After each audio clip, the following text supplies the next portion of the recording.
Hi, shalom, friends. You know, sometimes events happen that leave an indelible impression. It stays with us for a very long time, and sometimes we can't even explain why, like what was so significant about it. And yet, I would even go so far as to say is it could actually traumatize us. Let me bring you back to a very interesting thing that happened in Hungary. In the 1990, Hungary slipped out of the clutches of communism, and actually it was unprecedented. There was opportunities for Jewish life to be reinvigorated and to flourish. And Chabad did a lot, but there were other institutions as well. And there was one philanthropist, a tremendous philanthropist actually, Mr. Teichman in Toronto, together with a acquaintance of his whose parents had come from Hungary. They decided that they were going to sponsor a Jewish school. I think one of the first to be reinstituted in Hungary. So they looked for a headmaster, Mr. Cohen, who had over 20 years experience in London, and they tell Mr. Cohen, look, the floodgates are open, but we have no idea if there's any interest whatsoever, so we'll send you like in the beginning of the summer, and we'll take out a couple of ads about opening up a Jewish school, and don't worry, we'll cover all expenses. So they rented a house, and of course a home for him to live, and he took out a couple of ads saying that he's opening up a Jewish school. He was expecting approximately 50. He was floored when 2 weeks before school, there was an avalanche, and over 450 children were registered.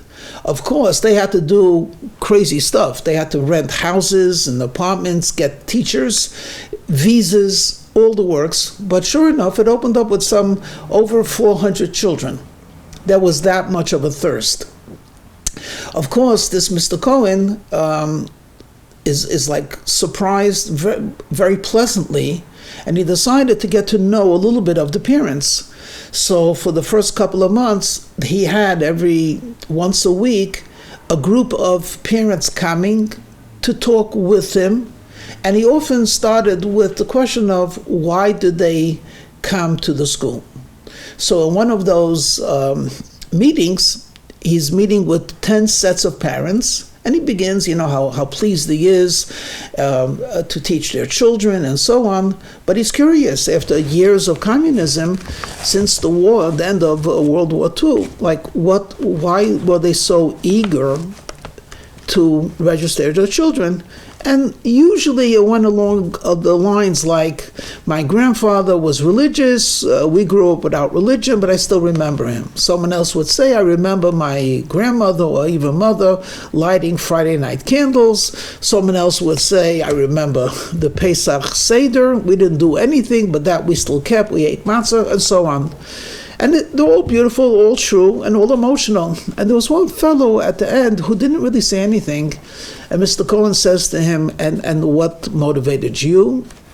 He says, actually, it's quite painful. I don't know if I should share it.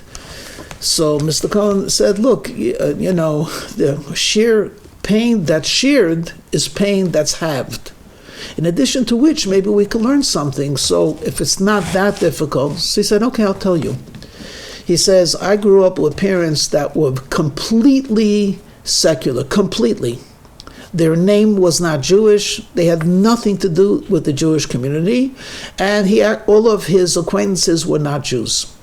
Now, during World War II, if Hungary had plenty of anti-Semitism, sadly.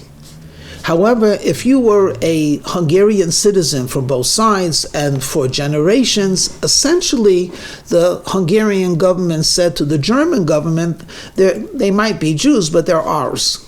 So they were left alone, relatively speaking. However, in 1944, as you all know, the Nazis took over Hungary, and in less than a year, they destroyed and murdered. So this man is saying, it was 1944, and I was a little boy of 7 years old. And I was lying in bed, and I heard an argument from my parents, which was not that often, and certainly not that vocal.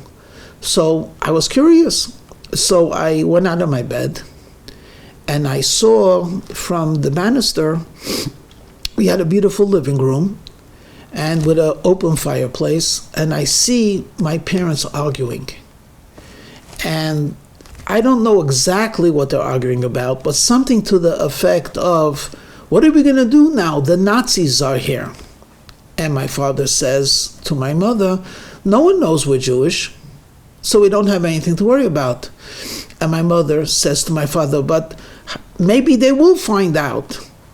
And the father says, well, we'll deny it. There's nothing in our house that proves that we're Jewish.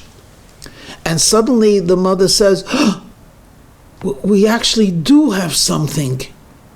And we had a bookcase that had all of the classics. And on top of the bookcase, there was a book that was all the way on the top, almost dusty. It turns out it was a prayer book that my mother had received from her mother, who received it on the day of her wedding. And she says, we do have something Jewish. And my father comes up, takes a chair, takes it out, and my mother had a frantic look. She looks at the book and she starts turning the pages, and then she says, you're right, we shouldn't have anything Jewish in the house, and she threw it into the fire. He says, I had no idea what is a prayer book. We had never identified as Jews, but he says, I knew something terrible happened. I couldn't explain why. I just knew it. I ran upstairs and I cried in my bed for over an hour. Many, many years passed, but I could never get that image out of my head of how frantic and anxious they were, and the words, oh, we don't have anything Jewish in our house, and well, who needs this? And they threw it into the fire. And I made a silent vow, if there'll ever come a time where I could give my son, my daughter, a siddur, I will do it happily and proudly. Story that happened. This story I'm sharing with you because we are currently in the Jewish time period known as the 9 days. And these are 9 days that we focus on the holy temple that was on the Temple Mount in Jerusalem that was destroyed. In fact, we had 2 holy homes of God, one destroyed by the Babylonians, one by the Romans, and the second one was destroyed over 1,900 years ago. And since then, Jews have been in exile. And for many of us, there's like, okay, there was a great house of God, but it was destroyed, so what? Or if not, so what? It's a tragedy, but we have many beautiful synagogues. This is an event that traumatized the Jewish people. When not because we're frightened, but because something crucial was taken out. There's a void. We're missing something. And we feel it. We don't even know why we feel it. But we know that the world is not healed. We know that there's a sense of completeness / peace, which is missing. And even in our own homes and in our own life, as good as it is, we're still missing something. That we're missing God. We're missing a fulfillment, a completion. Now, this happened a long time ago, but it left an impression and leaves an impression. And this void within us, not only does it not let us rest comfortably, but it turns into a motivation. We want to become complete again. We want the land of Israel to be complete, and we want the world to be complete. So we realize that when we have this holy temple, which was a physical edifice, but it radiated holiness. And according to the mystics, it was a funnel, a conduit. Blessings flowed to the world through this home of holiness. And it was through this home where people would congregate, just like families scattered all over. They come home for a holiday, for a Thanksgiving, for a Jewish holiday, for anniversary, and the family feels complete.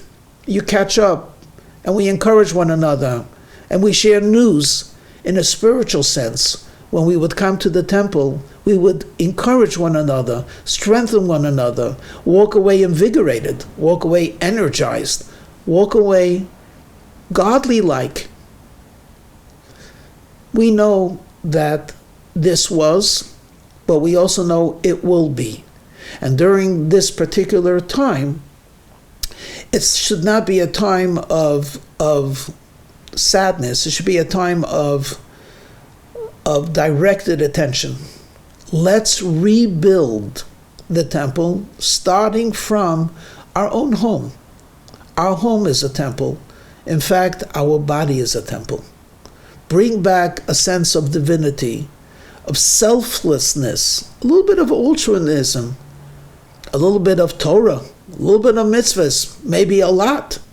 And as we rebuild ourselves to become a godly vessel, and our homes to be godly reservoirs, we will eventually be able to see the holy temple being rebuilt, and according to many, coming down from heaven in our days. Amen.